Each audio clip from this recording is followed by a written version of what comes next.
Mhm.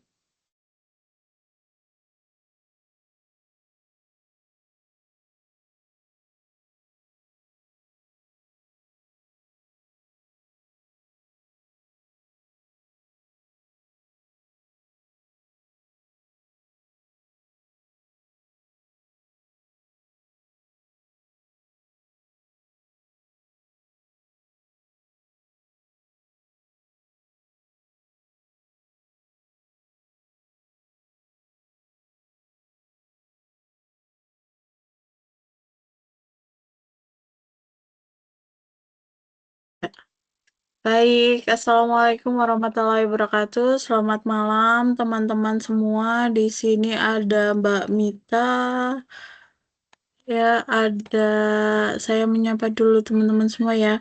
Ada Mas Agung Prayogi, ada Mbak Devina, ada Mbak Mita, Raihanah, dan Mas Tulus ya. Selamat malam selamat malam semuanya. Sebelumnya perkenalkan saya ya. Saya sudah ada di pertemuan pertama untuk video perkenalan di awal sesi. Ini kita kenalan secara langsung jadinya ya. Perkenalkan, nama saya Riana Safitri. Ya, saya berasal dan domisili di Purwokerto, Banyumas. Mungkin teman-teman ada yang di daerah sini atau dekat sini. Saya home base saya di Stimik Widya Utama. Saya di Stimik Widya Utama sudah dari 2019, sudah 6 tahun mengajar ya. Saya dulu lulusan dari Universitas Dian Nuswantoro gitu. Teman-teman, suara saya terdengar?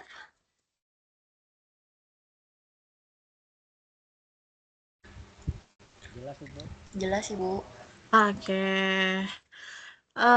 Mungkin kita kenalan dulu aja kali ya. Nah, di sini ada Mbak Rehanah.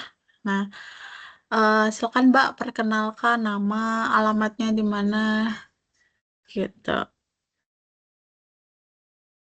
Silakan Mbak, dari Mbak Rehanah dulu. Baik Ibu, izin perkenalkan Oke. diri. Nama saya Rehana Afri Hadayati dari Permisi, permisi. UPBJJ Jakarta Timur.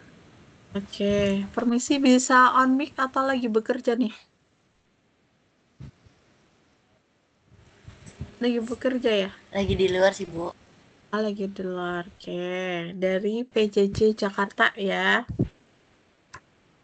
Iya. Oke, makasih perkenalannya. Kemudian ada Mas Agung. Mas Agung Prayogi ada? Ada Bu, ada. Oke, silakan memperkenalkan diri. Perkenalkan, nama saya Agung Prayogi, Mm-mm, asal dari Lampung, mm-mm. asal PJJ Lampung. dan Lampung.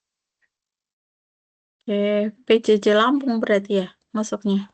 Iya, Oke, kemudian ada Mbak Devina. Ada nggak nih Mbak Devina? Mbak Devina Laveza ada? Oh, belum ini ya.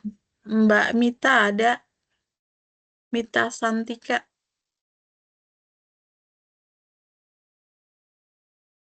belum? Mbak Mita juga tidak ada. Mbak Mas Tulus, Mas Tulis Ya, Andrian. malam Ibu. Oke, ya Eh, silakan. perkenalkan saya Tulis Adrian Batista. Mm-mm. Saya aslinya ini dari Kapuas Hulu, Kalimantan Barat, Ibu. Kalimantan, ya. Iya, tapi saya PJJ-nya Pontianak, Ibu. Oh, Pontianak. Oke, Iya. oke. Dari jauh ya, dari Kalimantan. Ini Nah, se-Indonesia Raya ya. Ada Mbak Yunisa juga, Ada. ya. Kenalin saya Yuni Satriwahyuni Bu dari UPBJJ Palangkaraya.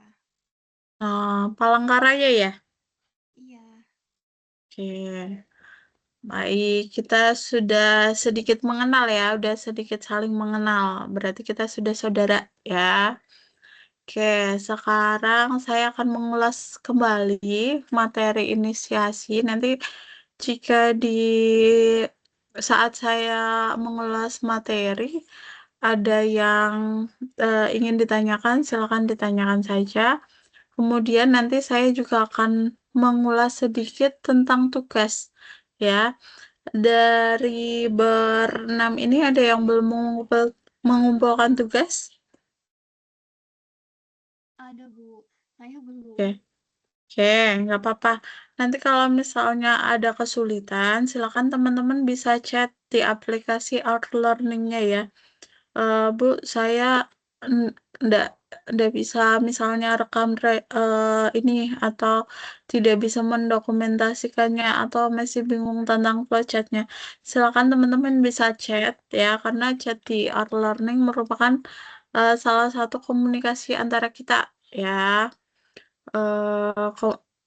Untuk jadi saya tahu kendala teman-teman belum mengumpulkan apa atau ada yang masih bingung gitu. Nggak apa-apa chat aja. Nanti saya itu biasanya membuka e-learning itu pagi ya jam 5. Kalau enggak siang, siang jam 12-an jam istirahat dan malam hari gitu. Jadi eh, teman-teman chat aja nanti pasti saya balas ya. Gitu. Nanti kalau nilai teman-teman dirasa kurang maksimal ya di tugas, silakan teman-teman memberikan jawaban lagi atau mengulang jawaban lagi. Nanti akan saya koreksi lagi. Ya, saya harap teman-teman mendapatkan nilai yang maksimal ya, karena untuk algoritma itu diambil dari nilai tugas ya. Eh, karena ini praktek nilai tugas dan nilai UAS, nilai akhir gitu. Ya, ada yang ingin ditanyakan sebelumnya, sebelum saya mulai? Ada yang ingin ditanyakan dahulu? Belum? Oke. Nggak ada, Ibu. Ya, saya mengulas materi dulu. Mungkin teman-teman sudah ini ya, sudah membaca materinya. Tapi di sini saya ingin mengulas materi lagi, kemudian saya juga ingin nantinya mengulas tugas ya, karena kemarin ada beberapa emang flowchartnya yang belum sesuai ya. Saya juga untuk memberikan nilai itu tidak sulit-sulit ya sebenarnya kalau teman-teman jawabannya sudah eh, sesuai dengan soalnya dan sudah lumayan lengkap, pasti saya kasih nilai maksimal. Nah, untuk maksimal sampai 100 itu saya membutuhkan dokumentasi pengerjaannya. Misalnya membuat flowchart kemarin dari modul itu atau dari arahan pusat itu menggunakan Draw.io ya. Maka teman-teman menggunakan itu saja atau menggunakan aplikasi lainnya boleh. Yang penting bentuk flowchartnya adalah menggambarkan dari isi tugas tersebut. Oke, saya akan share materi dulu. Bentar.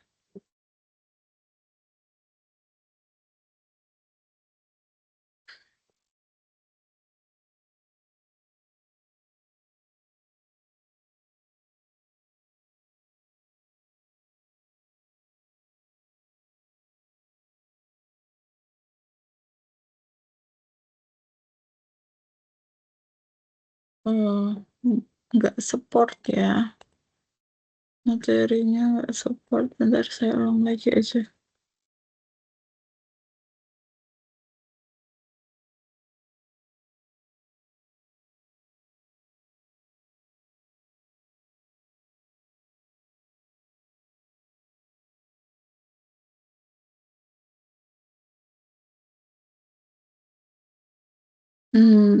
Bentar. Ini ada kendala. Saya ini dulu. Saya konversi dulu sebentar ya, teman-teman.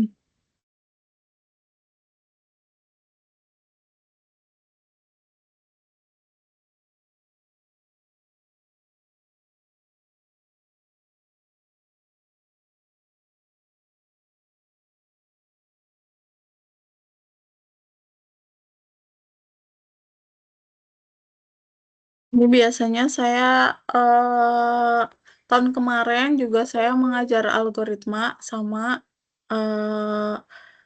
dan tahun semester ini saya juga diminta UTI juga mengajar algoritma dan sistem operasi. Teman-teman di sini semester berapa?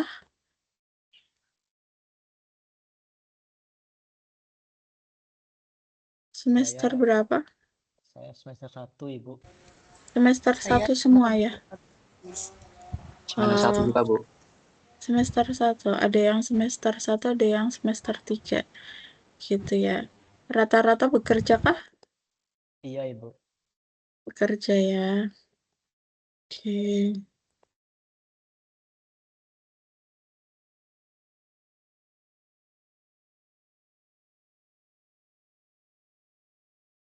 Sebentar, saya dulu. Terus saya sudah konversi kayak bentar.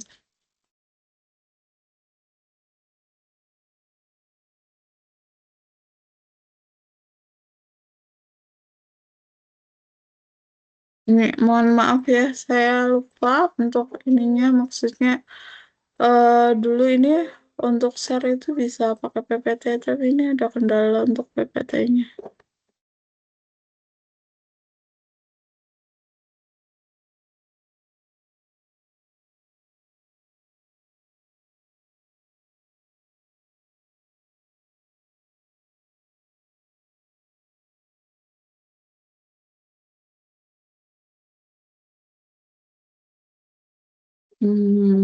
Sebentar, sebentar.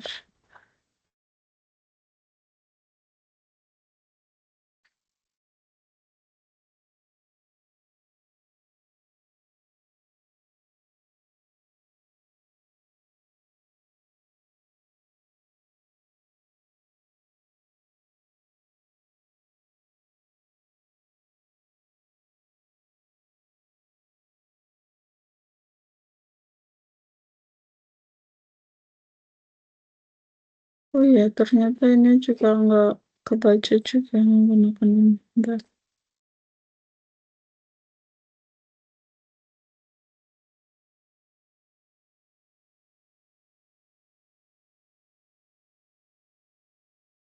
Tuh. Di teman-teman mungkin kebaca atau nggak filenya?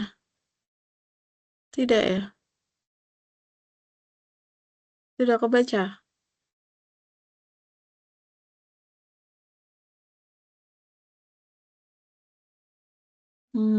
Sebentar. Belum muncul ya? Belum muncul ya? Belum ada, Ibu. Belum ada ya? Sebentar, saya save yang lebih ini. 2017.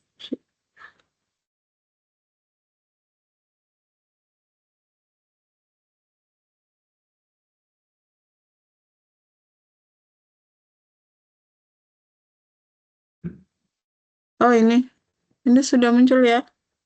Ini yang tutan 4 ya? Oke, saya ulangin dulu aja. Yang kebuka yang 4.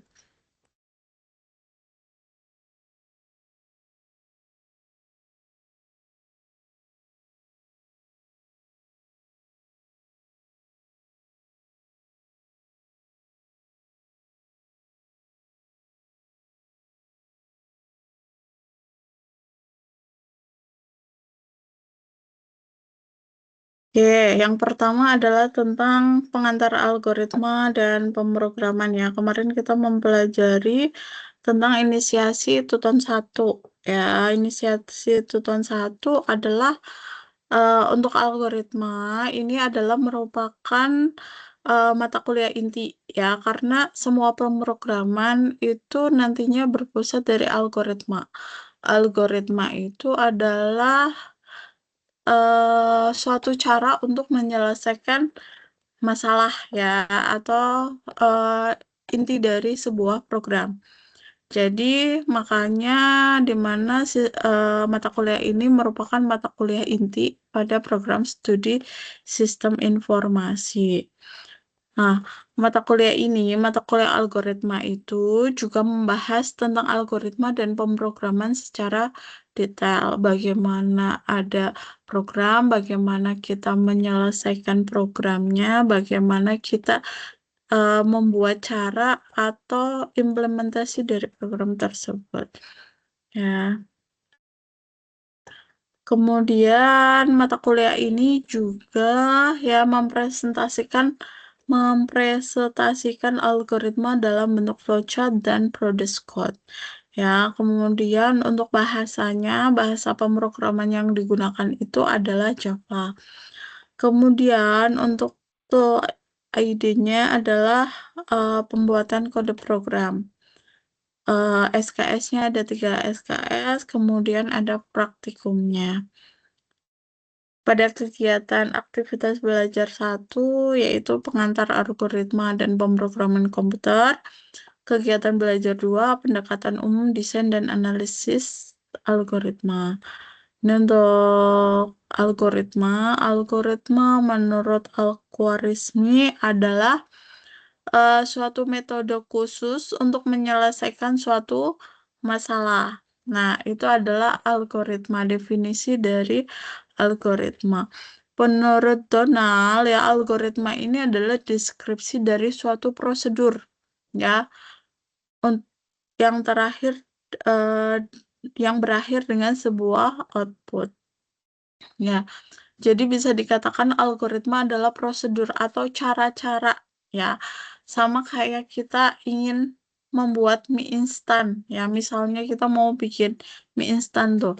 Nah, di dalam bungkus atau ya plastik mie instannya itu ada cara-cara membuat mie instan. Nah, itu sama kayak algoritma. Algoritma adalah cara-cara untuk membuat suatu program. Makanya algoritma ini disebut dengan inti tadi, mata kuliah inti. Nah, kemudian menurut David, ya algoritma adalah deskripsi dari suatu prosedur yang berakhir dengan sebuah output. Tuh. Kemudian Stone and Knotts ya.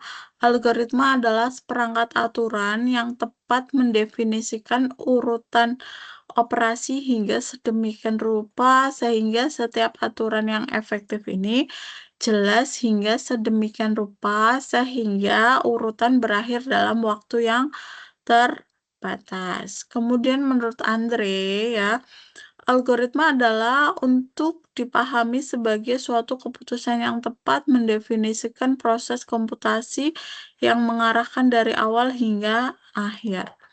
Nah, jadi untuk kesimpulannya, algoritma adalah suatu upaya dengan urutan operasi yang disusun secara logis.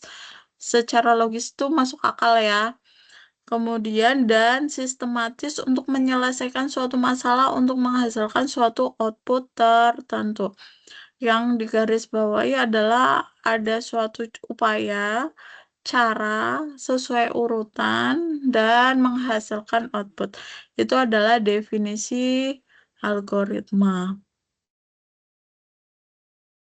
Contohnya, ke Bogor mau naik apa nih? Ke sana mau pakai apa nih? Nah, bisa menggunakan kereta, naik taksi, naik angkot. Nah, ini adalah algoritma. Jadi untuk bentuk flowchart-nya yang teman-teman buat ya untuk tugas itu tidak harus sama, tapi dia adalah rutenya itu sesuai, tujuannya itu sesuai, gitu ya. Tujuannya, outputnya sama ya. Kalau kemarin adalah untuk tugas adalah mencari gaji ya, golongan gaji berapa persen ya. Nah, outputnya adalah total gaji. Algoritma adalah suatu keterampilan yang kayak tadi mau masak mie, kita harus ngapain dulu nih masak mie. Yang pertama misalnya membuat didihkan airnya dulu. Nah, ada yang membuka bungkusnya dulu boleh gitu ya. Itu adalah suatu keterampilan. Jadi ketika nanti flowchartnya jawab gambarnya nggak sama, tapi alurnya sesuai, maka betul gitu. Alasan menggunakan algoritma. Kenapa menggunakan algoritma? Karena lebih efisien. Ya, efisien, abstraksi, dan reusability. Efisien ya. Ketika kita mengerjakan pemrograman dengan algoritma, maka kita akan mengikuti alurnya. Maka kita sudah ada fondasi nih, rencana habis ini apa, sudah teratur ya. Kemudian abstraksi. Abstraksi adalah gambaran dari ininya. Kelebihan dari algoritmanya, yaitu mampu memperlihatkan sebuah permasalahan tingkat kerumitan yang besar dan dapat diurai menjadi mudah dan sederhana. Ini adalah fungsi dari abstraksi itu ya. Mau membuat aplikasi gaji kemarin, diurai dulu ya, diurai dulu berapa persen sih kalau gajinya segini, golongannya A apa golongannya B, itu diurai dulu. Kemudian reusability. Nah, reusability ini adalah bukan metode dan bukan program yang berstandar pada pemrograman tertentu. Ya, jadi untuk menggunakan algoritma ini bisa digunakan pada semua bahasa pemrograman. Ya, gak cuma Java saja, tapi bisa banyak bahasa. Karena dari flowchart itu kan gambaran program kita akan dibuat seperti apa. Nah, itu bisa diterapkan di semua bahasa pemrograman. Efisien ya, dan efisien tadi ya. Program. Nah, tadi belajar bahasa pemrograman. Sekarang programnya.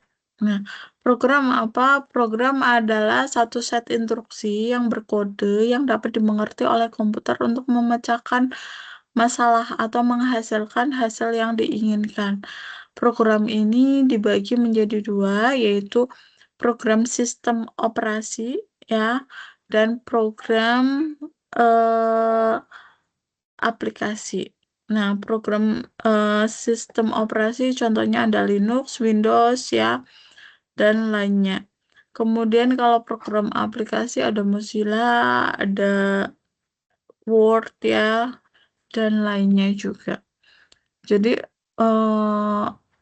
tadi dibagi menjadi dua ya, program sistem operasi dan program aplikasi. Kemudian ada bahasa pemrograman. Bahasa pemrograman adalah bahasa formal yang terdiri set instruksi untuk komputer yang menghasilkan keluaran. Nah, bahasa pemrograman yang pertama ada bahasa pemrograman tingkat rendah atau tingkat mesin ya. Itu biasanya menggunakan assembly ya, bahasa tingkat rendah atau mesin. Kemudian ada bahasa pemrograman tingkat menengah atau bahasa rakitan, dan ada bahasa pemrograman tingkat tinggi ya. Ada Java, Delphi, dan lainnya. Ada program, ada bahasa pemrograman, dan ada programmer.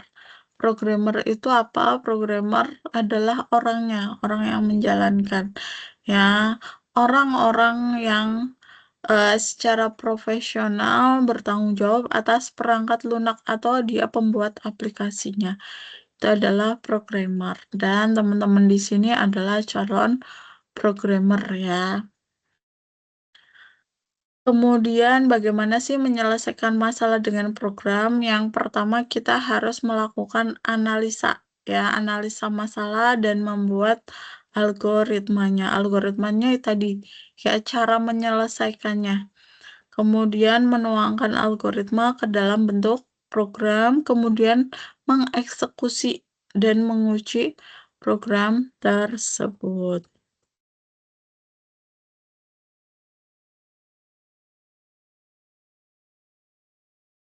Nah, kemudian ada ekspresi ya, ekspresi atau representasi algoritma. Kemarin teman-teman membuat ya persegi panjang ya, terus trapesium ya, jajar genjang, itu ada makna-maknanya ya. Ini adalah representasi algoritmanya. Yang pertama adalah mulai, kemudian kita memulai programnya ya, kemudian mendeklarasikan, masukkan nilai ya, masukkan nilai. Ini adalah menghitung apa nih? Ada S, ada T, kecepatan ya. Nah, kemudian eh, tampilan yang di teman-teman kecil apa besar ininya? Apa materinya? Kecil banget atau besar? Enggak pas Ibu. Pas ya? Oke.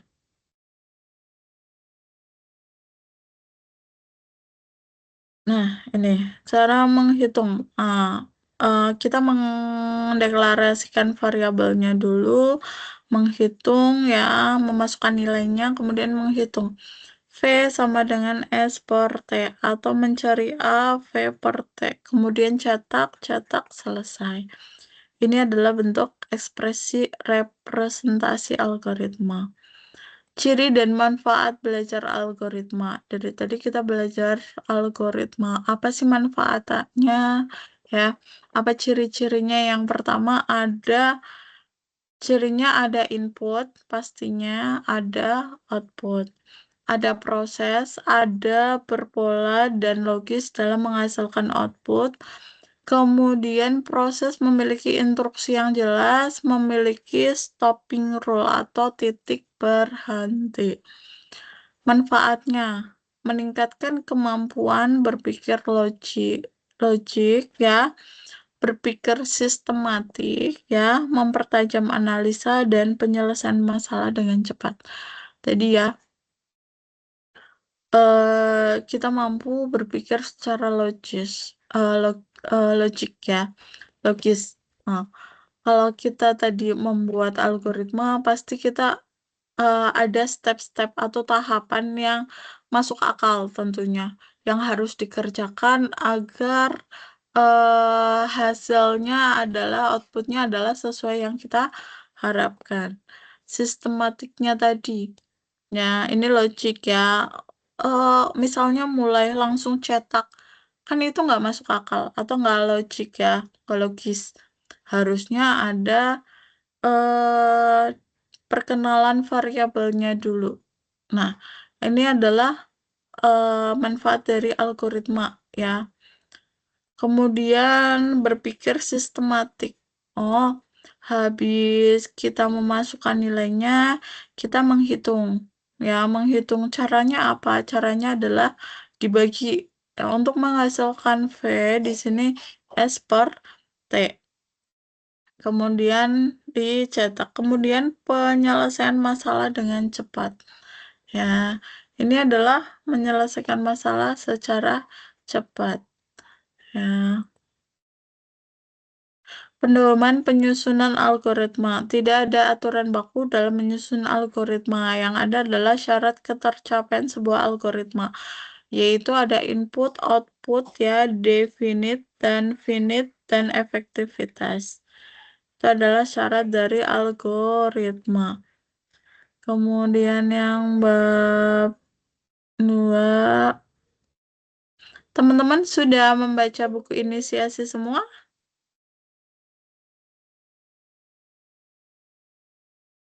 Sudah dibaca atau belum? Sudah ya. Ketika mengerjakan apa? Ketika mengerjakan tugas pasti biasanya membaca dulu ya atau mengerjakan diskusi ya. Atau langsung mengerjakan diskusinya biasanya. Membaca inisiasinya dulu nggak? Buku yang mana itu, Ibu? Hmm? Buku yang mana? Yang di aplikasi. Oh, ini aplikasi. Uh-uh. Dibaca juga sih, Bu. Dibaca ya. Iya. Ya.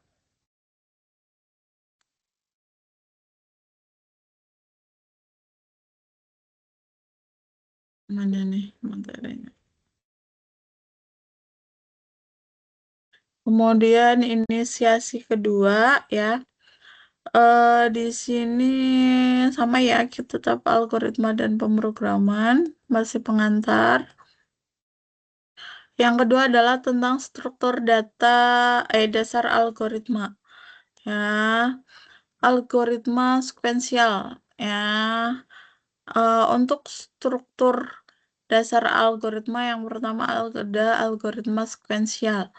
Ya, ciri dari sekuensial namanya juga sekuensial itu adalah berurutan. Ya, ketika kita mengerjakan instruksi, maka kalau menggunakan struktur sekuensial, maka cirinya adalah berurutan. Kemudian tidak boleh melompati satu langkah perintah pun. Ya, contoh, sebuah algoritma terdapat 20 langkah, maka semua langkah tersebut dikerjakan berurutan mulai dari langkah 1 sampai langkah 20 tanpa melewatkan satu langkah pun dia mengerjakannya urut 1, 2, 3, 4 gitu. Itu adalah contoh dari sekuensial. Misalnya dari sini dari flowchartnya adalah satu mulai, ya A-nya adalah 529, B-nya 256, kemudian hitung A tambah B, cetak hasil, cetak sum, ya selesai. Kemudian ada algoritma seleksi, tadi adalah sekuensial. Kalau seleksi ini adalah dia apa kuncinya adalah dia eh, alternatif ya. Dia memiliki dua kasus atau lebih alternatif. Seleksi mana yang mau diseleksi ya, memilih ya. Contohnya ini if. Nah, ini ada if-nya. Jika usianya kurang dari 17, maka cetak Anda boleh menonton. Tapi ya, jika atau ya Anda tidak boleh menonton. Berarti kalau kalau lebih, maaf ini lebih ya, mulai input usia, jika usia lebih dari 17 tahun, maka boleh menonton. Bila kurang dari 17 tahun, maka Anda tidak boleh menonton. Ini ada seleksi. Ya, memilih memilih lebih dari 17 tahun atau kurang dari 17 tahun. Kalau tadi kalau sekuensial kan ini urut 1 2 3 4 5 6 urut. Tapi kalau seleksi itu memilih ya. Kemudian ada algoritma perulangan. Ya, dilakukan berulang-ulang. Contohnya, mandi setiap hari, makan setiap hari, menjemur pakaian, dan lainnya. Maka di dunia algoritma banyak hal yang harus berulang untuk mencapai suatu tujuan. Ya,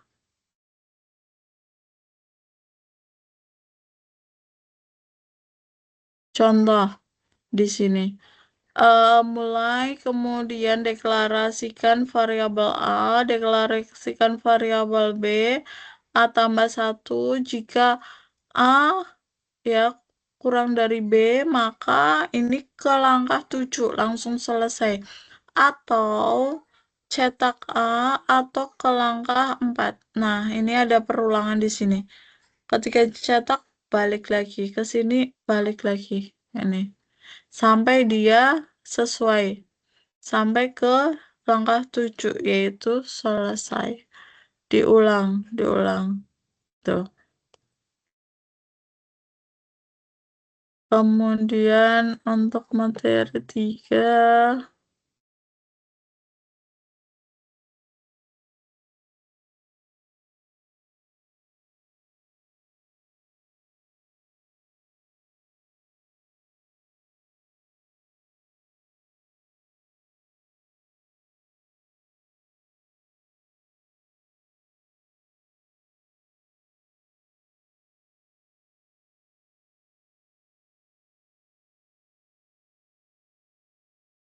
Materi 3. Teman-teman ada acara nggak hari ini? Full kuliah ya? Kalau Atau saya mungkin? sih sebetulnya masih kerja sih, Bu. Oh, masih kerja. Oke, ini sambil ini ya, sambil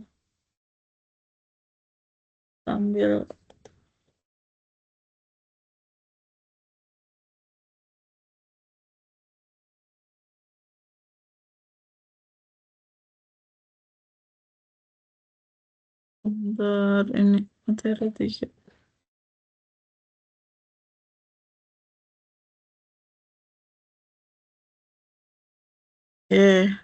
Ya, ini materi 3-nya. Kenapa lagi ini?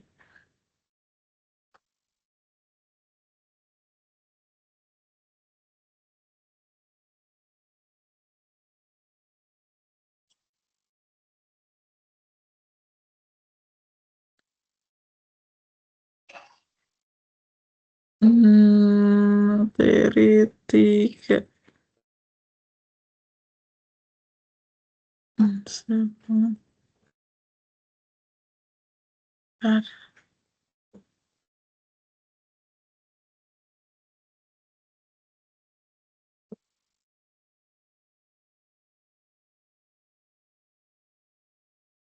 Oke, materi yang ketiga sama ya. Materi yang ketiga adalah tentang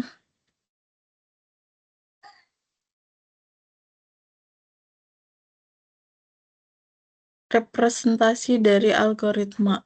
Ya, flowchart. Ya, flowchart adalah jenis diagram grafis atau simbolik yang mewakili suatu algoritma atau proses-proses tertentu. Nah, setiap langkah dalam algoritma itu diwakili oleh simbol yang sama atau berbeda dan berisi penjelasan singkat setiap langkahnya. Contohnya di sini adalah mencari kecepatan V, mencari percepatan A, jarak S, waktu T. Nah, di sini ada proses ya. Deklarasi dulu, kemudian input nilai ya, proses cetak ya. Nah, keuntungan menggunakan flowchart yang pertama adalah komunikasi ya. Kok sebagai komunikasi flowchart itu adalah alat untuk komunikasi antara programmer ya. Ketika sama-sama programmer melihat flowchartnya, oh caranya seperti ini ya. Programmer itu saling menerapkan ke bahasa pemrograman masing-masing ketika melihat flowchart itu. Ya, itu adalah sebagai komunikasi. Kalau flowchartnya dibawa ke luar negeri juga programmer di sana paham karena prosesnya sama ya, sebagai komunikasi. Yang kedua, analisis yang efektif ya. Menganalisis apakah program yang kita buat itu sesuai. Nah, di sini adalah sebagai analisis yang efektif. Kemudian sebagai dokumentasi ya, dokumentasi pengkodean efisien ya, proper debugging dan pemeliharaan program yang efektif. Keterbatasan menggunakan flowchart. Yang pertama adalah logikanya kompleks ya. Yang kedua, perubahan atau modifikasi pasti akan mengubah bentuk flowchartnya. Kemudian reproduksi. Setiap program baru harus membuat tambahan flowchart. Untuk simbol-simbol flowchart yang pertama ada terminator. Ya, bentuknya seperti ini ya, mulai atau selesai atau biasanya oval bentuknya. Ini menunjukkan awal ya proses algoritma. Kemudian ada preparation ya, seperti ini segi 6 ya. Digunakan untuk deklarasi atau menginisiasi. Misalnya di situ tadi mencari V, kecepatan, maka kita harus melakukan inisiasi adanya apa aja. Misalnya adanya tadi V, terus A, V, S, T. Nah, di sini dikenalkan dulu ya. Memasukkan atau menampilkan bentuknya jejer genjang ya. Ini adalah menginput data ya. Kemudian ada persegi panjang, ini adalah simbol dari proses. Kemudian ada belah ketupat, di sini adalah decision atau keputusan. Eh, Bila kita menggunakan yang if tadi, jika lebih dari 17, maka sini dikasih garis ya, kok cetak atau boleh menonton atau tidak boleh menonton. Ini adalah decision, ya atau tidak. Kemudian ada konektor, ya konektor ini digunakan kalau flowchartnya itu ternyata selembar itu tidak cukup, maka kita membutuhkan konektor, ya menyambungkan aliran flowchart yang terputus tadi. Kemudian ada raw, garis-garis yang menghubungkan flowchart, dan eh, ada lagi nih pedoman dasar membuat flowchart. Ya, teman-teman bisa ini. Yang pertama, menggambar flowchart yang tepat. Semua persyaratan yang diperlukan harus dicantumkan dalam urutan yang logis. Ya, nih. Ini kalau misalnya mulai langsung proses kan nggak bisa, tapi harus dideklarasikan dulu, diinput baru diproses. Contohnya itu. Diagram alur harus rapi, jelas, mudah diikuti. Seharusnya tidak ada ruang untuk ambiguitas atau ambigu ya, membuat bingung dalam memahami flowchart. Contoh flowchart. Dan ini materi yang ketiga. Kemudian untuk pengerjaan tugas ya, teman-teman kemarin sudah mengerjakan tugas ya. Ini saya coba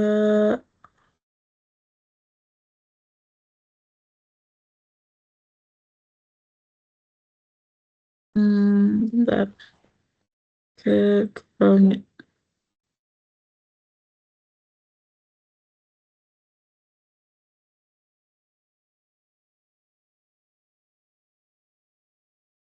Bentar.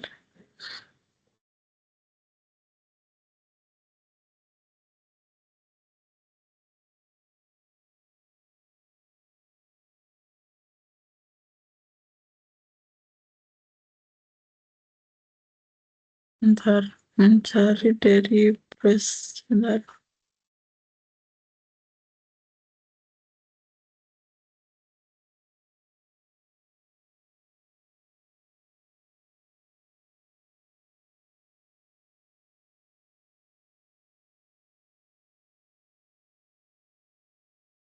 Ya, muncul ya teman-teman ya. Terus IO-nya muncul ya. Nah, Ya muncul Ibu. ya, kemarin adalah diminta untuk membuat flowchart ya. Nah, teman-teman bisa menggunakan ini saya menggunakan Draw.io tapi yang online ya. Kemarin adalah teman-teman tadi harus urut tadi ya, memasukkan deklarasinya dulu ya, prosesnya dulu, decisionnya dulu. Ini seperti ini ya contohnya, hasilnya. Nanti silakan teman-teman mengerjakan tugas satu dulu ya, gambarannya tadi seperti tadi. Nanti kalau misalnya ada perbaikan dari flowchartnya, silakan dikirim ulang ya. Nanti akan dimaksimalkan nilainya. Nah, untuk mendapat nilai yang maksimal 100, teman-teman harus melakukan dokumentasi proses pembuatan flowchart yang tadi. Gitu ya. Ada yang mau ditanyakan? Batas tugas 1 sampai tanggal 2 ya, 2 November ya. Jangan sampai terlewat ya. Ada yang mau ditanyakan lagi nggak? Sebelum saya akhiri, ada yang mau bertanya? Belum? Mas Agung, Mbak Devina, Mbak Mita, Mbak Rehana, Mas Tulis, Mbak Yunisa, ada yang mau ingin ditanyakan? Tidak, Ibu, cukup. Cukup ya, baik. Untuk hari ini sampai di sini ya. Nanti kita ketemu di web 3, 4 ya. Ini web kedua, web pertama dari Prodi, web kedua dan ketiga. Nanti sekitar 3 minggu lagi kalau nggak salah itu web 3 ini adalah web kedua. Untuk yang belum mengerjakan tugas, silakan dikerjakan dulu karena batasnya sampai tanggal 2 November. Kalau misalnya teman-teman mengerjakannya eh, lebih gasik atau lebih awal, nanti bisa saya koreksi dan bisa perbaikan. Tapi kalau teman-teman mepet mengumpulkannya pas deadline, nanti ketika saya koreksi atau saya minta perbaikan, takutnya waktu di aplikasinya sudah habis. Kemarin ada beberapa mahasiswa juga yang sudah saya koreksi, terus dia melakukan perbaikan, gitu ya. Silakan kalau teman-teman ada pertanyaan, silakan bisa chat di Learning ya. Untuk materi diskusi ataupun materi tugas semuanya sudah ada di modul di RPV. Silakan teman-teman sambil membuka modul itu. Ya, belum ada yang ditanyakan. Baik, terima kasih atas kehadiran teman-teman semua pada kesempatan malam hari ini. Kita ketemu lagi di web 3. Saya akhiri. Selamat menjalankan aktivitas selanjutnya. Selamat malam ya. Semangat selalu buat belajarnya. Dan jaga kesehatan selalu. Saya akhiri. Wassalamualaikum warahmatullahi wabarakatuh.